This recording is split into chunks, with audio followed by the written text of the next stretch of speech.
Bonjour à vous Nicolas Bouzou. Bonjour. La question du localisme s'est invitée dans le débat de l'entre-deux tours. Est-ce que produire en France, c'est vraiment écolo ?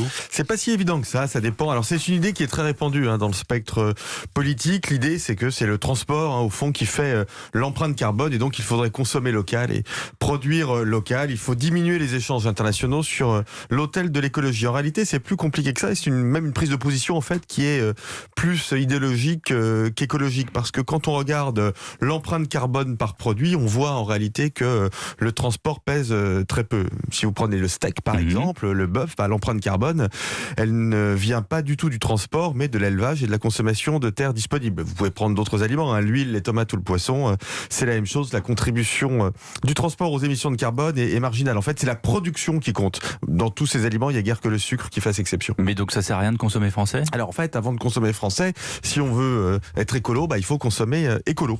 Ce sont nos comportements de consommation qui sont déterminants. Si vous prenez l'alimentation, il vaut mieux consommer du poisson plutôt que du steak, quelle que soit l'origine géographique. La consommation est vraiment déterminante en matière écologique.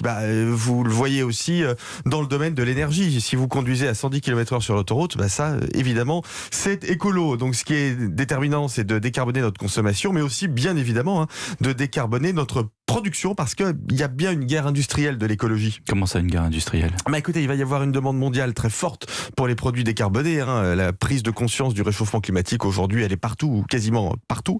Et donc, si on veut avoir une économie prospère et si on consomme de plus en plus écolo, il faut être capable de décarboner notre production, d'électrifier de plus en plus de choses dans l'industrie et de développer nos capacités de production électrique non émettrices de CO2. Alors, plutôt que le localisme, plus de nucléaire, plus d'éolien, plus de photovoltaïque, demain plus d'hydrogène pour exporter beaucoup et loin. Merci beaucoup Nicolas Bouzou pour l'édito économique.